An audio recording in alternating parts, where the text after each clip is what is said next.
हम सभी अपने जीवन में कोई ना कोई कार्य करते हैं।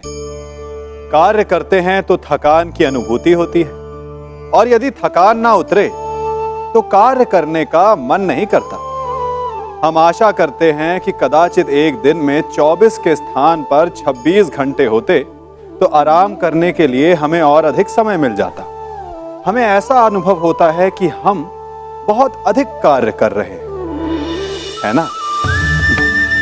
परंतु क्या आपने कभी सोचा है कि जो लोग संसार में सफल हैं, उनके पास भी सफल होने के लिए दिन में केवल 24 घंटे थे, तो फिर वो सफल क्यों हैं? इसका एक छोटा सा रहस्य है। वो कार्य चुनते हैं जो उन्हें प्रिय है, जिसे करने में उन्हें आनंद आता है। उन्हें लगता ही नहीं कि वो कार्य कर रहे हैं, उन्हें लगता है कि वो प्रतिपल आनंद मना रहे हैं। और जब आप आनंद मनाते हो तो थकान कैसी? इसलिए यदि आप जीवन में कोई भी कार्य करें तो वो आपके मन को भाना चाहिए, या जो कार्य आप कर रहे हैं उसे अपने मन को भा देने दो।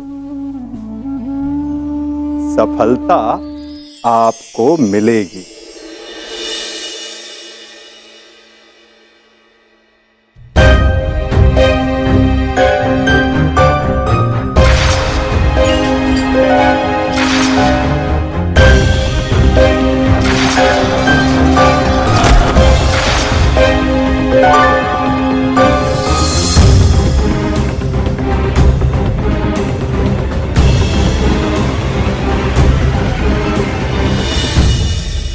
माधव, मुझे जाना होगा पार्थ।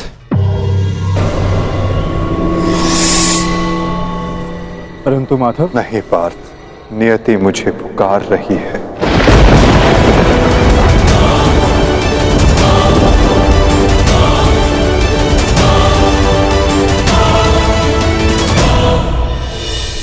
माधव,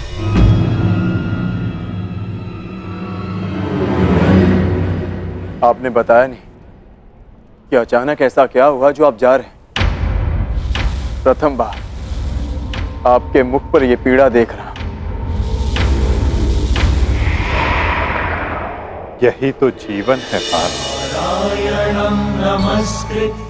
आनंद के साथ पीड़ा, अंधकार के साथ प्रकाश, उत्थान के साथ पतन और निर्माण के साथ विनाश कहीं ना कहीं जुड़ते ही हैं पार्थ। आज हस्तिनापुर में नया आरंभ हुआ है,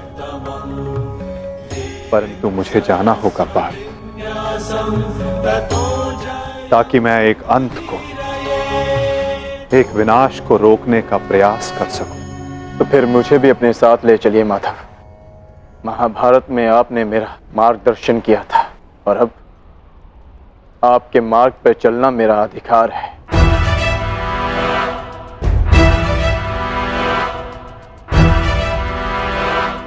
अवश्य पार्थ, ये तुम्हारा अधिकार है, किंतु ये यात्रा केवल मेरी है पार्थ। ये कर्तव्य केवल मेरा है, और मुझे इस यात्रा को अकेले ही पूर्ण करना होगा।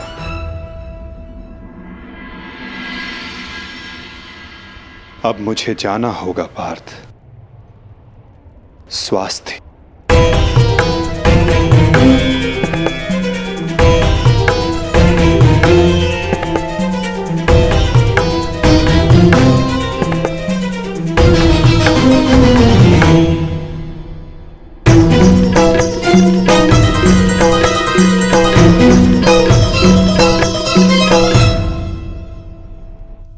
ये क्या कह रहे हो अर्जुन? हाँ ज्येष्ठ, पहली बार मुझे माधव की कोई बात समझ में नहीं आई, परंतु इतना निश्चित है कि कुछ भयावह घटित होने का संकेत दिया उन्होंने मुझे।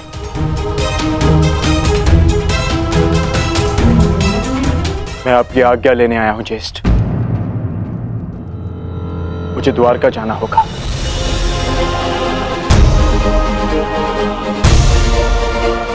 यदि हम माधव के कुछ काम आ सकते हैं तो इससे अधिक सौभाग्य की बात हमारे लिए और क्या होगी। शीघ्र द्वारका पहुंचो।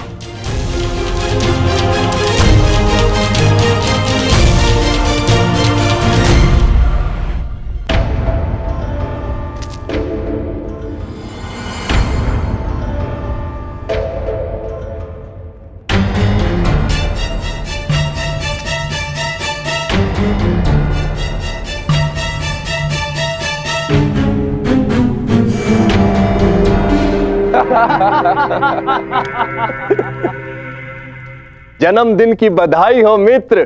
कृतवर्मा, स्वागत है तुम्हारा। तुम्हारी ही प्रतीक्षा हो रही थी।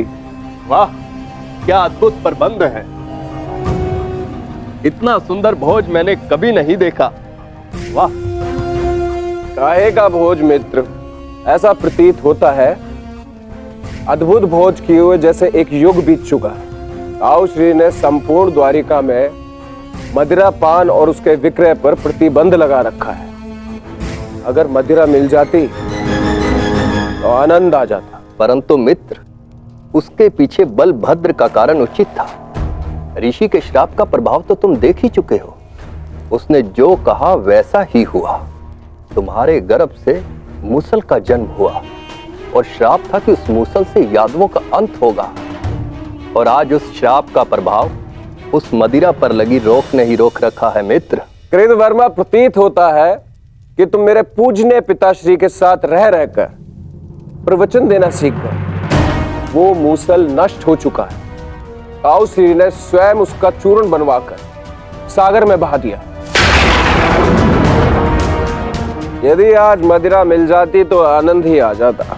यदि कुमार आदेश दे तो जन्मदिन की भेंट प्रस्तुत करूं। बलभद्र से छिपाकर काशी से मदिरा मंगाई है।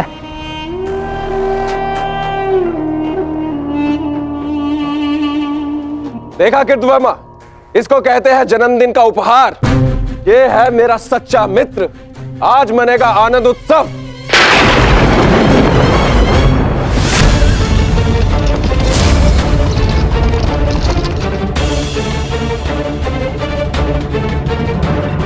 ये मेरे जन्मदिन पर मेरे मित्रों के नाम।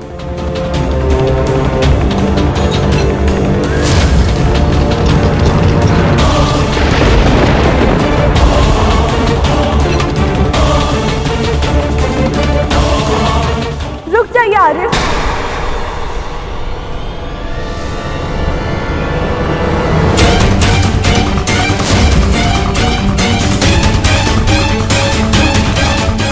जब काल सामने खड़ा हो तो उसे जाने को नमस्कार किया जाता, उसका आलिंगन नहीं किया जाता। ये मदिरा काल है आर्य, इसे ग्रहण ना करे। कृतवर्मा, एक बात तो माननी ही पड़ेगी। मेरे पिताश्री वासुदेव महान है। जो उनकी संगति में आता है वो भाषण देना तो सीख ही जाता है। लक्ष्मणा, यहाँ पर स्त्रियों का आना वर्जित है। ये केवल पुरुषों के लिए।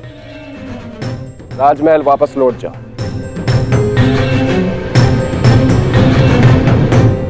इन पुरुषों में मेरे अर्धांग भी है आर्य, जो स्वयं ही काल के गाल में जाने के लिए प्रस्तुत हो रहे। परंतु मैं ऐसा नहीं होने दे सकती।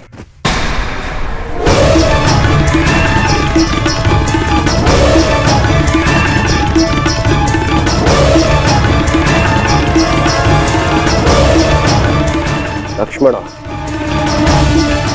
तुम हस्तिनापुर से हो और इस बात की साक्षी हो कि जब स्त्री पुरुष के मत के सामने क्रोध बनकर खड़ी हो जाती है तो उसके परिणाम अच्छे नहीं होते। जाओ यहां से, राजमहल वापस लौट जाओ।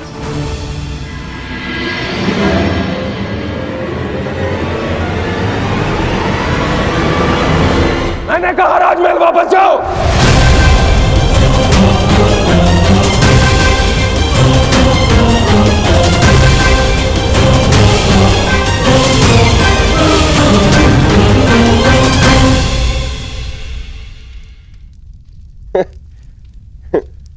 शुभ कार्य में विघ्न आते ही है मित्रों।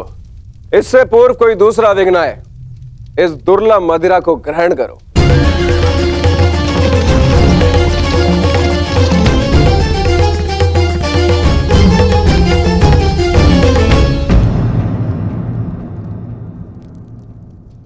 लक्ष्मणा, तुम अपने अश्रु मुझसे नहीं छुपा सकती हो।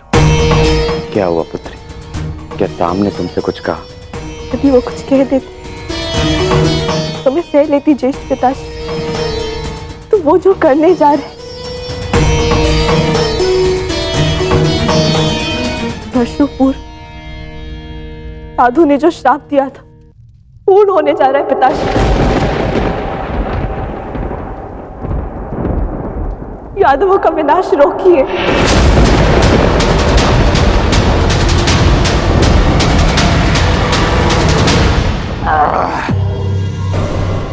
अद्भुत! आज मदरा मिली पीने को, वो भी मन भर के। वाह!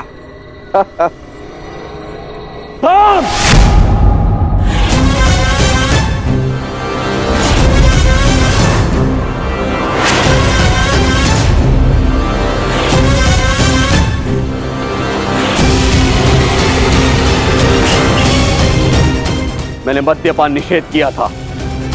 द्वारका के अंदर मदिरा लाने का साहस कैसे किया तुमने साम?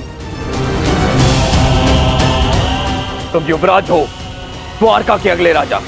तुम्हें ये सब शोभा नहीं देता है।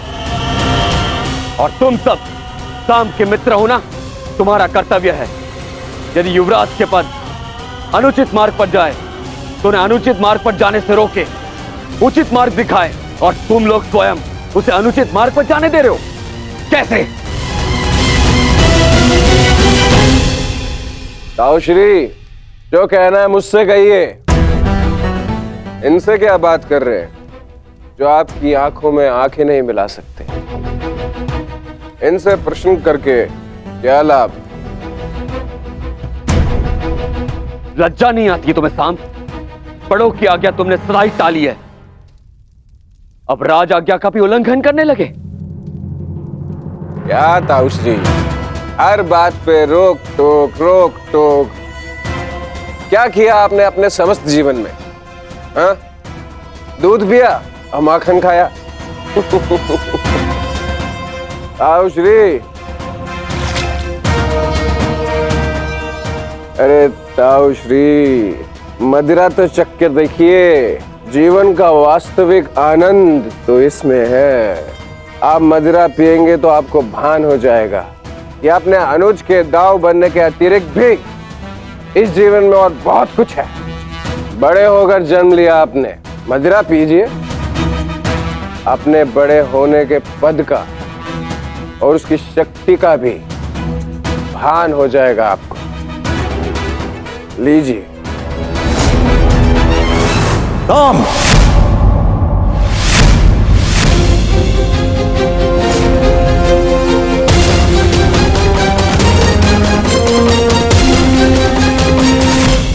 दाऊ का अपमान करने का दुस्साहस मत करना।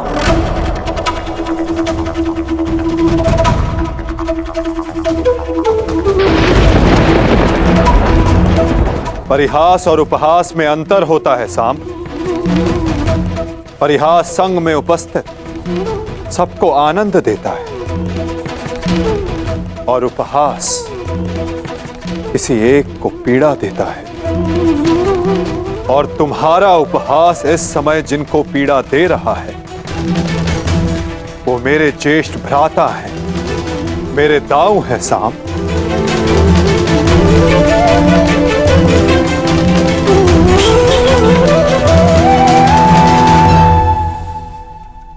और मैं कौन हूं? हाँ? कौन हूं मैं? पुत्र या कुपुत्र?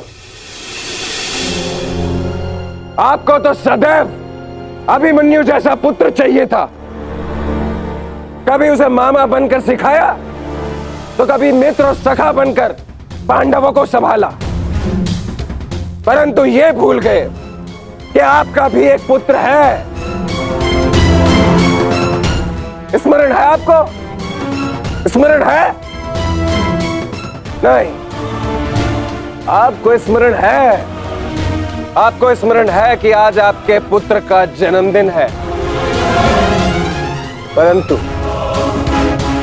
ये भूल गए कि आज के दिन अपने पुत्र से प्रेम से मिलने आना चाहिए, ना कि इस प्रकार कटु मुख बनाकर।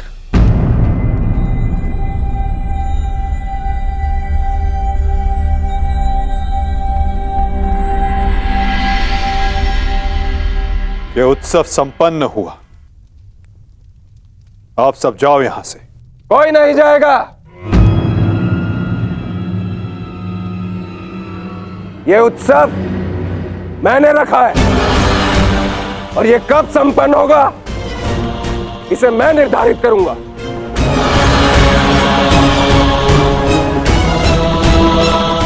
तुम इस समय मदिरा के मद में हो साम। ये समय वार्तालाप करने के लिए उचित नहीं है। जाओ, जाकर विश्राम करो। कहीं ऐसा ना हो कि संपन्न होने के स्थान पर इसका समापन हो जाए।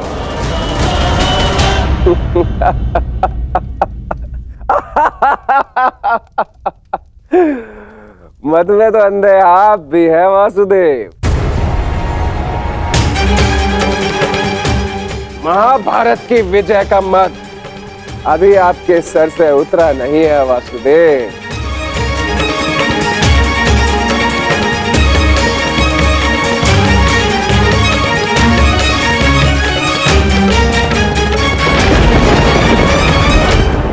उचित कहा सामने वासुदेव। ना आप महाभारत की विजय से विमुख हो पा रहे हैं और ना पांडवों के प्रति प्रेम से।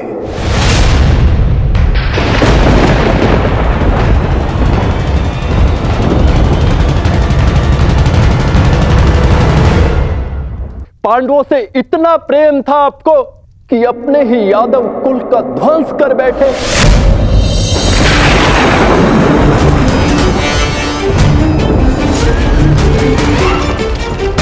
अपने ही कुल की यादव सेना का, नारायणी सेना का उन पांडवों के हाथों विध्वंस करवाते रहे और उस अर्जुन को गीता का ज्ञान दिया और भोले भाले यादवों के रक्त से कुरुक्षेत्र को नहलाते रहे और बताते रहे उस अर्जुन को कहां कौन सा अस्त्र चलाना है। क्यों वासुदेव, क्यों? अपने सखा के लिए, अर्जुन के लिए। क्यों क्यों इतना प्रिय है वो आपको? क्यों? कभी कभी मुझे लगता है कि ये सखा और ये सखी ये सब नाटक है।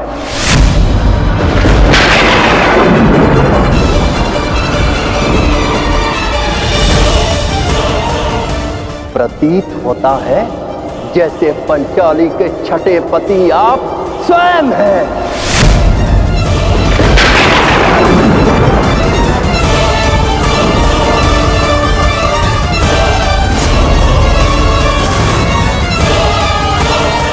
कृतवर्मा!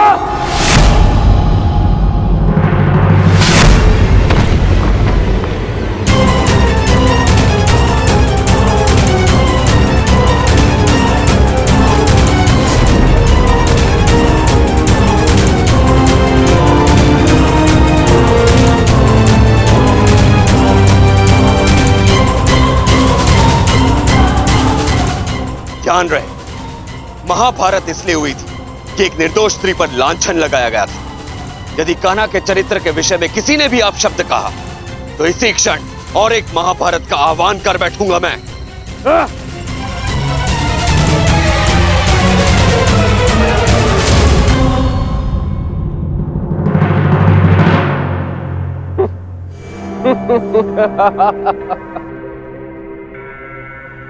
वाह, प्रेम हो तो ऐसा, भाई हो तो ऐसे।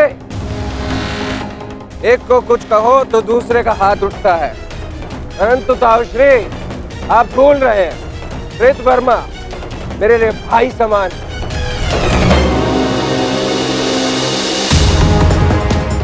एक तो आप मेरे जन्मदिन पर बिना आमंत्रण के यहां पहुंचे और दूसरा मेरे मित्र पर आपने हाथ उठाया। इस दुस्साहस का दंड आपको अवश्य मिलेगा। सावधान साम।